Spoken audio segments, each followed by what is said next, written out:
Bueno, quiero conocerte.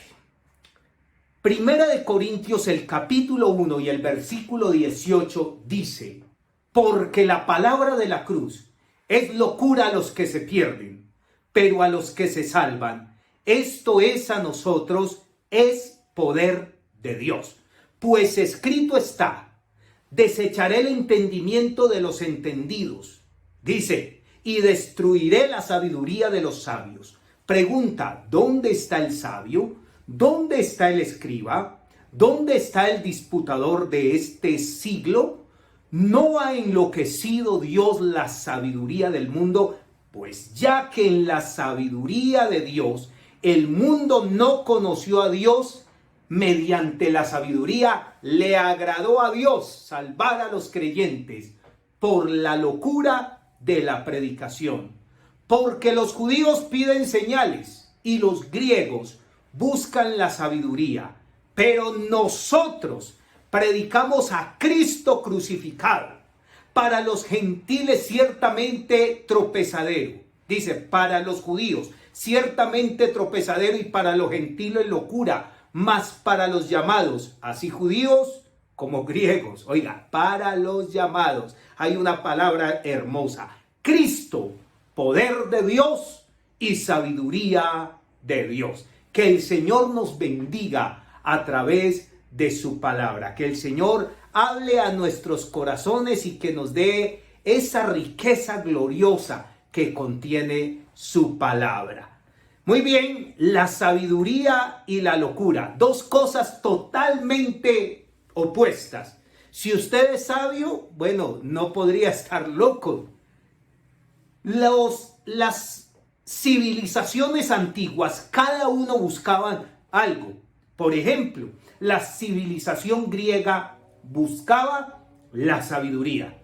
Los sabios de la antigua Grecia fueron llamados en el mundo los sabios. Eran los que descifraban los enigmas. Y alguna vez la Biblia nos enseña por allá que habían unos griegos que querían buscar a Jesús y habían subido a adorar a la fiesta, y estos se acercaron a Felipe, que era de Betsaida, y le dijeron: Señor, queremos conocer a Jesús. Y es una premisa muy exacta a lo que hoy buscamos. Quisiéramos conocer a Jesús. Ahora, déjeme decirle que el mundo ha intentado descifrar a Jesús por muchos medios. Por ejemplo, uno de los medios que ha buscado el mundo para descifrar a Jesús es por la historia. Y lo han ubicado como un personaje de la historia. Pero él es más que la historia. Estaba leyendo alguna vez en un aeropuerto un libro que decía biografía de los grandes hombres de la historia. Y en esos pasando sus páginas encontré uno que decía Jesús de Nazaret. Y me inquietó. Y dije: vamos a ver qué saben de Jesús. Y dice: judío.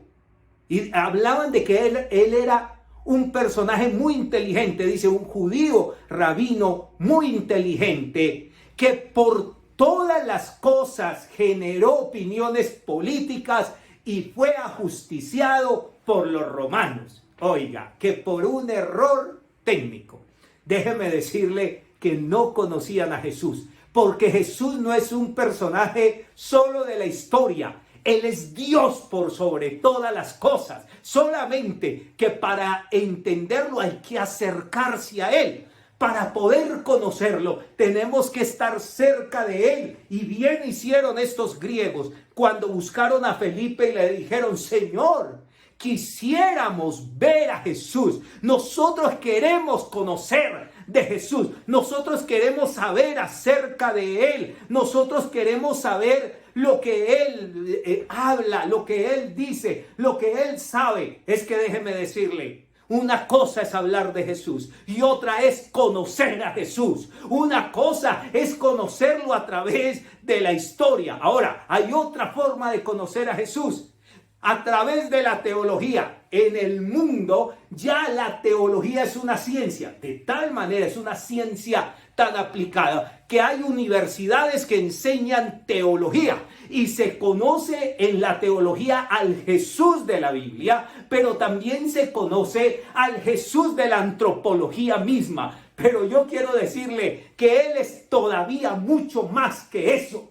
Él no se detiene a ser solamente el Dios de la teología. Él es más allá de todo esto, porque déjeme decirle que conozco personalmente teólogos que conocen la palabra de Dios, pero no conocen al Dios de la palabra, que han oído de Dios, pero no han sentido a Dios dentro de sus vidas, que pueden saber a ciencia cierta cuántos mensajes predicó Jesús, cuál era el estilo de sus sermones, pueden relatarle la biografía de su vida, pero Jesús es más que todo eso. Aleluya, Jesús es más que la misma ciencia teológica. Es más, los griegos, cuando se acercaron a Jesús, querían conocer al hombre filósofo, al hombre pensador. ¿De qué manera pensará él? ¿Cuál será la forma como él nos irá a relatar? ¿Qué será lo que vamos a aprender? Pero ahora, cuando Felipe va y le dice, Señor, hay unos griegos que están aquí y te buscan, Jesús dice, ha llegado la hora en que el Hijo del Hombre sea glorificado. Si el grano de trigo no cae a la tierra y muere, queda solo. Pero si muere, entonces lleva mucho fruto. Y luego dice, el que ama su vida, la perderá. ¡Qué impresión! Ahora, lo escucharon, pero de alguna manera en el momento que lo escucharon quizá no entendían la profundidad de sus palabras.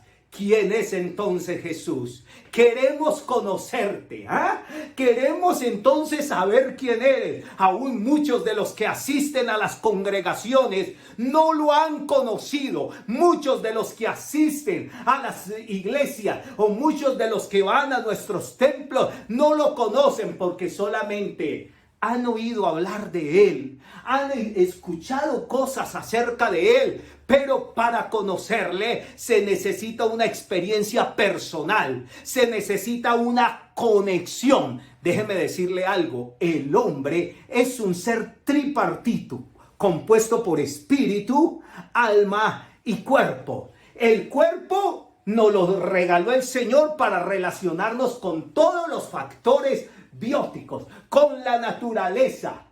En el alma tenemos nosotros el centro de operación de las emociones. Con el alma nos emocionamos, pero hay algo que el Señor nos regaló y es el espíritu. ¿Y sabe para qué nos regaló el Señor el espíritu? Para que nos conectemos directamente con Él, para que lo conozcamos a Él. Porque déjeme empezar diciendo que si alguien quiere conocer a Dios, debe entender, número uno, de que Dios es espíritu. Y la Biblia dice que hay cosas que se han de discernir espiritualmente. Si usted realmente quiere conocer a Dios, no se puede hacer sino por el Espíritu. Si realmente quiere tener una experiencia con Dios, eso se percibe en el Espíritu. Por eso, cuando la palabra de Dios toca a una persona, cuando Dios llama a alguien y ese alguien acepta a Jesús y obedece a su palabra, la Biblia dice que su espíritu le empieza a redarguir de pecado, de justicia y de juicio. Así es que cuando empieza ese proceso maravilloso de que una persona conoce a Dios, entonces esa persona empieza a tener una gran cantidad de experiencias. Estoy seguro que muchos de los que me escuchan, de los hermanos que me escuchan, hemos tenido la experiencia maravillosa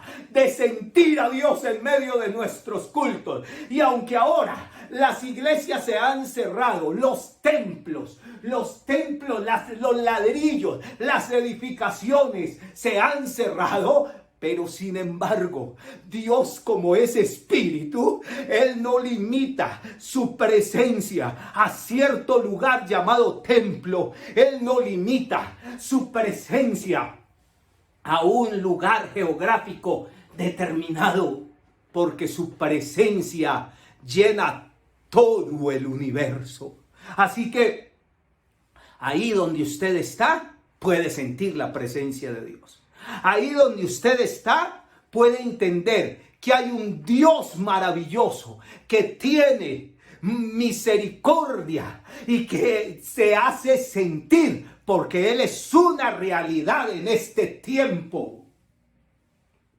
Aleluya. ¿Sabe? Que por eso mismo Pablo, en medio del Areópago de Atenas, le recordaba. Cuando Pablo llegó a Atenas, la Biblia dice que su espíritu se enardeció viendo el pueblo entregado a la idolatría. Atenas era un pueblo que, a pesar de que se jactaban de ser los sabios, era el pueblo más idólatra de aquel entonces. Entonces tenían un dios de la fertilidad, tenían un dios para la tierra, otros dios para los fenómenos luminosos, otro dios que los guardara, otro dios que los representaran, otro, y eso tenían una cantidad de cosas allá en el Areópago. Pero también decían, por si de pronto hay algún otro Dios que no conozcamos, vamos a crear este santuario. Y tenían un santuario que llamaba al Dios no conocido. Ese era el santuario por excelencia que ellos tenían. Y ahora, Pablo, puesto en pie en medio del Areópago de Atenas, les dice: varones atenienses, en todo lo que veo yo observo que ustedes son muy religiosos. Yo pasé y miré sus santuarios. Yo estuve allá viendo todos los santuarios que ustedes tienen y hallé un santuario en el cual también estaba esta inscripción: al Dios no conocido. Y empieza Pablo a dar una de sus disertaciones más impresionantes. El Dios que hizo el mundo y las cosas que en él hay, siendo Dios del cielo y de la tierra, no es necesario de que ya se llamen templos o que se erijan altares para que sea reverenciado, como si él necesitase que alguien lo hiciera. Por el contrario, Él es el que a todos les da vida. Y Él es quien da aliento a todas las cosas. Y de una sangre ha hecho el linaje de los hombres para que busquen a Dios, si en alguna manera puedan hallarlo, aunque ciertamente no está lejos de cada uno de nosotros. Aleluya. Él dice que ese mensaje nos enseña algunas cosas extraordinarias. Nos enseña, número uno, es que nuestro Dios, quien quiere conocer a nuestro Dios es más grande de lo que cualquiera imagina. Por eso, ahora en este tiempo de pandemia, que la gente piensa que han cerrado los templos, no, nuestros templos están abiertos, porque nuestro templo es nuestro corazón, porque Dios es espíritu. Y si Dios es espíritu, entonces nuestro corazón está disponible para que Él entre, para que Él reciba el culto. El verdadero culto no se ofrece solamente yendo a un lugar, aunque gloria a Dios por las veces que nos ha permitido. Pero ahora el verdadero culto se ofrece cuando hay alguien que conoce a Dios, que ama a Dios y que se acerca a Él en plena certidumbre de fe. ¡Aleluya! Pablo les dice, y nosotros somos como alguno de sus poetas mismos. Oiga, Pablo está levantando el arte. Pablo está diciendo, primero les habló de todas las esculturas y ahora les está hablando de sus artistas. Nosotros somos como algunos de sus poetas han dicho, linaje suyo somos. Siendo pues linaje de Dios, no pretendan ustedes que Dios sea semejante a oro o a plata. Todo lo contrario, Él es quien da a todos vida. Él es el que le da aliento a todas las cosas. Ahora, todo esto empieza a generarnos una pregunta. ¿Qué podría hacer entonces para conocer a Dios? Si Dios es espíritu, ¿Qué cosas puedo hacer entonces para poder conocer a Dios? Número 1. Lo primero que hay que hacer es acercarnos a Él. El Señor dice, acercaos a mí y yo me acercaré a vosotros. Y luego dice, pecadores, limpiad las manos, y vosotros los de doblado ánimo, purificad vuestros corazones. ¡Oh, aleluya! Hay algo extraordinario que el Señor nos enseña con todo esto. Y es que Dios, el Dios eterno, habita en la santidad. Hay que acercarnos a Él.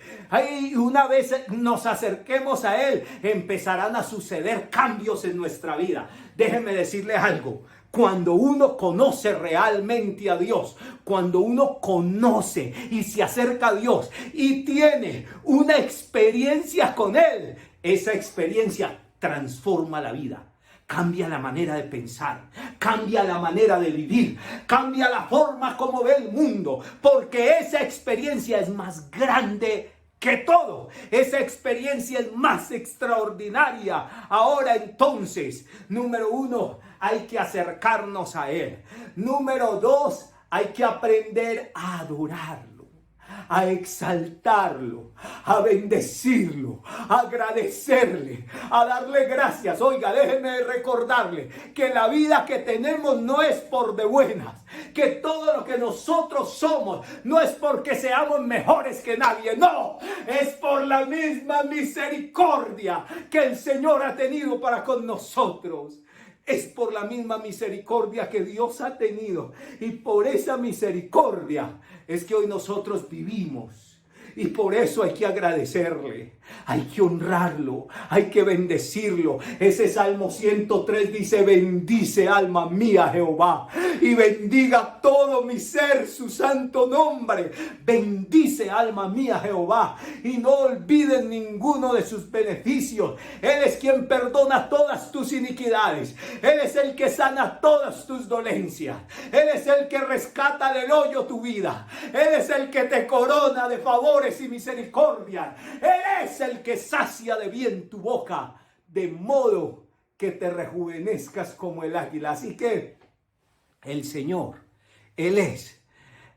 Cuando usted se acerca a Él y cuando usted lo adora, cuando le agradece, cuando lo alaba, cuando lo exalta, empieza a existir una conexión todavía mayor, todavía más especial. Y entonces empezaremos a conocerlo, ya no como el de la historia, ya no como el de la teología, aunque la teología nos acerca y nos da datos, nos datea muy bien. Yo mismo soy teólogo, no tengo nada en contra de ello, pero necesitamos una experiencia todavía mayor. Estaba mirando un artículo de hace algún tiempo que salió en el periódico El Colombiano y dice, estaban entrevistando a un lustrabotas y dice, yo conozco a Dios. Y entonces la persona a quien lo entrevistaba empieza a decirle, oye, ¿conoces cuántos mensajes predicó? Y él dijo, no. ¿Conoces el estilo de sus enseñanzas? Y dijo, tampoco. Oye, ¿conoces qué es lo que tanto conoces de Dios? Si no conoces, ¿sabes? ¿Has visitado el lugar donde nació? Dijo, no, menos. ¿Y qué has hecho? ¿Cómo es que entonces dices que conoces tanto a Dios? Dijo, yo lo conozco porque yo era un borracho, maldiciente, que hacía cantidad de cosas malas, pero una vez me encontré con Él, oí su palabra y esa palabra penetró mi vida, y esa palabra que me penetró mi vida me produjo algo extraordinario. Y así que hoy puedo decir que lo conozco porque hablo con Él todos los días, porque lo adoro, porque lo exalto y porque Él se ha convertido en el dueño de mi vida. Dice que el periodista dijo, definitivamente conoces a Dios. Aleluya. La verdadera forma de conocer a Dios es teniendo una experiencia en el corazón. Déjeme decirle algo, no practicamos un evangelio de religiosidad, de deja de hacer esto, de haz lo otro, que mira, si no te condenas, oye, haz lo bueno para que te salves. No, la Biblia nos enseña que somos salvos por gracia, por medio de la fe en Jesucristo. Y como somos salvos por gracia, entonces lo que había que hacer para ser salvos ya lo hizo el Señor. Él entregó su vida.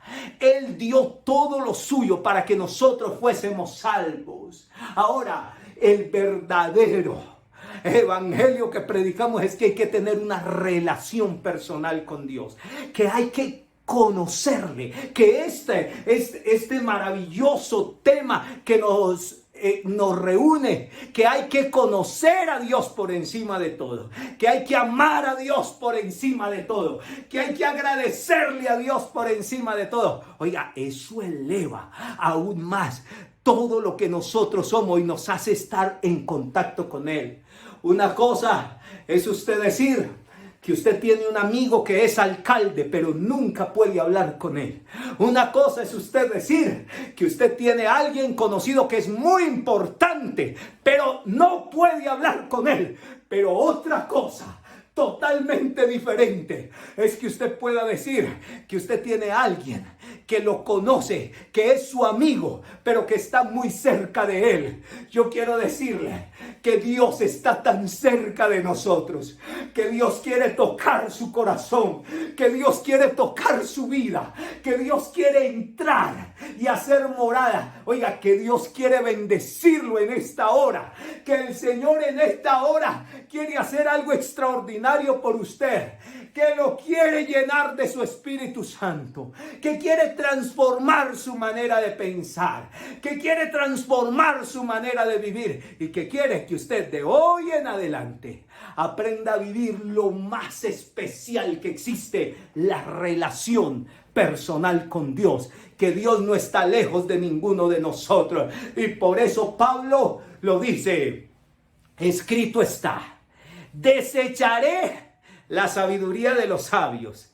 Oiga, destruiré el conocimiento de los entendidos. A ver, y pregunta él, ¿dónde está el sabio? ¿Dónde está el escriba? ¿Dónde está el disputador de este siglo? ¿No ha enloquecido Dios la sabiduría del mundo? Pues ya que en la sabiduría del mundo, el mundo no conoció a Dios por la sabiduría. Hay algo que le agradó a mi Dios. Le agradó a Dios salvar a los creyentes por la locura de la predicación. Por esto que la gente llama locura, esto es lo que está transformando el corazón de muchas personas. Dice, porque lo insensato de Dios es más sabio que los hombres. Qué extraño. Les dije que la sabiduría y la locura son dos polos opuestos. Pero ahora Dios transmite su sabiduría por la locura de la predicación. Así que hoy, ¿qué es lo que hay que hacer hoy? Número 1, hay que acercarnos a Él. Hay que adorarle. Hay que darle gracias, hay que bendecirle, hay que estar momentos. Si usted quiere conocer a alguien, tiene que pasar momentos con ese alguien. Yo le invito a pasar momentos con Jesús. Yo le invito a pasar momentos cercanos con el Señor. Y va a ver lo que pasa en su vida. Y va a ver que su manera de pensar, su manera de vivir es totalmente transformada. Y que el mundo entero va a decir, oiga, pero ¿qué sucede con él? Es que conoció a Jesús. Y el que conoce a Jesús tiene una experiencia maravillosa. Dios, yo te doy gracias por este mensaje que me has permitido predicar a esta preciosa iglesia y a todas las personas que hoy nos estarán escuchando a través de diferentes medios.